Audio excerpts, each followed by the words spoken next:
ইউটিউবে কি খালি ভিডিও বানাইলে আর দিলে হইব? মানুষের তো দেখতে হইব, এলে কিছু লং ভিডিও যেমন লাগবো। তো আশা করি আপনারা ভালো আছেন, ভালো থাকবেন, এবং একটা লং ভিডিও আপলোড করব রান্নার ভিডিও। তো আশা করি সবাই দেখে যাবেন আর সবাই আমার পাশে থাকবেন। আমিও সবার পাশে থাকবো। সবাইকে অসংখ্য অসংখ্য ধন্যবাদ। আসসালামু আলাইকুম গাইস, কেমন আছেন? আশা করি সবাই ভালো আছেন, সুস্থ আছেন।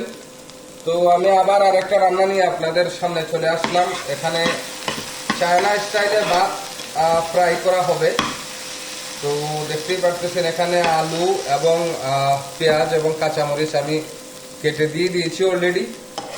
তো এটা কিছু ব্রাউন কালার হয়ে যাবে, তারপরে আমার যা মশলা আমি ব্যবহার করব আপনাদের সামনে আমি তা ব্যবহার করব। পরে আমি ভাতগুলাকে ফ্রাই করে নেব। আমরা মাছ হচ্ছে হইতা বিরান আর কি, ওটা আমরা ফ্রাই করি, এই বাস এতটুকু। তো এখানে আমার পরিমাণ মতো আমি লবণ দিয়ে দিলাম। আপনারা আপনাদের পরিমাণ মতো লবণ দিয়ে দিবেন। সল্ট যাকে বলে সল্ট দিয়ে দিবেন আপনারা আপনাদের পরিমাণ মতো। তো এটাকে আমি একটু ব্রাউন কালার করে নেওয়ার পরে আমার মশলা আমি যা দেওয়ার আমি এর সাথে ঢেলে দেবো ইনশাআল্লাহ। তো আমার ভিডিও কোনো এডিটিং হবে না, যদি মানুষ আমাকে ভালোবাসে, এমনিতেই ভালোবাসবে, আর যে কারণে আমি ভিডিও কোনো এডিটিং করব না। আর যদি পরবর্তীতে ভালো পজিশন ইউটিউব থেকে আসে, তারপরে আমি ভিডিও এডিটিং মানে আমার যা যাবতীয় সরঞ্জাম লাগবে আমি কিনে নিয়ে আসবো এবং আপনাদেরকে ভালো ভালো ভিডিও উপহার দিব।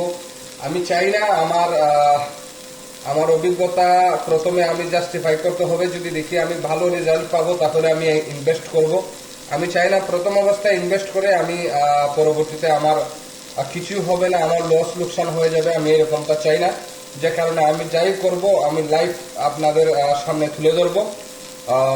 তো আশা করি আপনারা বুঝতে পেরেছেন। তো সাথেই থাকুন আপনারা ইনশাআল্লাহ।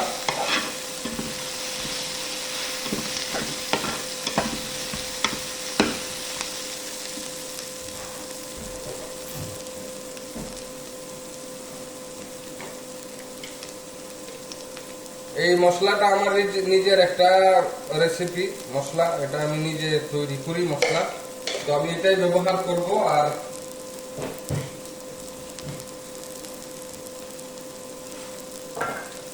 আর এই মশলাটা ব্যবহার করব শান মশলাটা ব্যবহার করব। এটা সব কিছুতে ব্যবহার করা যায়। তো আমি এই মশলাটা আংশিক পরিমাণ ব্যবহার করব, সামান্য। আমি আবার আপনাদেরকে দেখাচ্ছি এই মশলাটা সেই সুস্বাদু, আমি এটাই ব্যবহার করছি আংশিক। আমি আর কিছুই ব্যবহার করব না এখানে।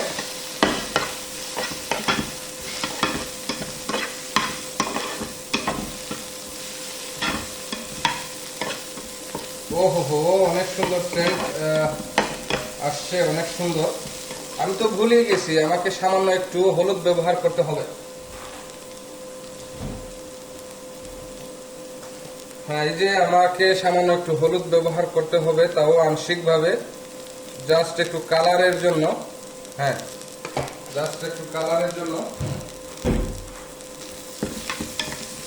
এই যে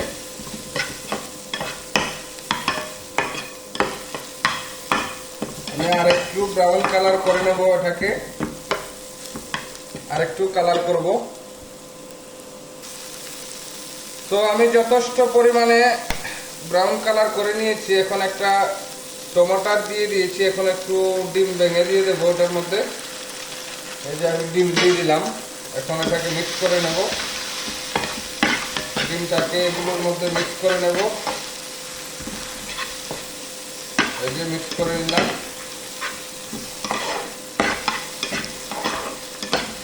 ডিমটাকে মিক্স করে নিলাম। এখন আমি ভাত এটার মধ্যে দিয়ে দেবো, আমি চাওয়েল অথবা ভাত আপনারা যাই বলেন, আমরা তো ভাত বলি। তো এখন এটার মধ্যে ভাত দিয়ে দেব, তারপরে কিছুক্ষণ নড়াচড়া করে নামিয়ে ফেলবো। তো এই যে ভাত দিয়ে দিলাম।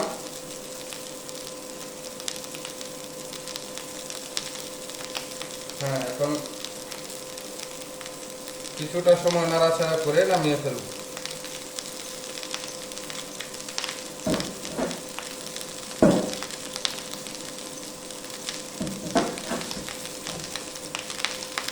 এখন কিছুটা সময় নাড়াচাড়া হবে, কিছুটা সময় নাড়াচাড়া হওয়ার পরে আমি নামিয়ে ফেলবো।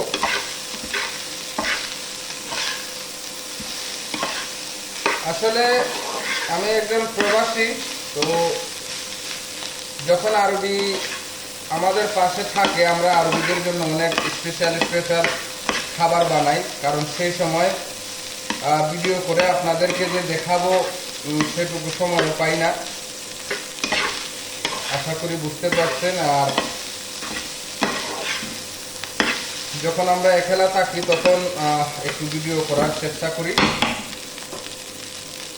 তো আশা করি আপনাদের ভালো লাগবে। হাই গাইস, এখন আমার এটা হয়ে গেছে অলরেডি, তো আমি এখন নামিয়ে ফেলবো। আর নামিয়ে ফেলার আগে চুলাটা বন্ধ করে নেব। প্রথমে চুলা বন্ধ করে নিলাম, এই যে এখন নামিয়ে ফেলবো। ঠিক আছে, এই যে আমার এটা আলহামদুলিল্লাহ হয়ে গেছে। আপনারাও ট্রাই করতে পারেন, কোনো সমস্যা নাই। তো ধন্যবাদ সবাইকে।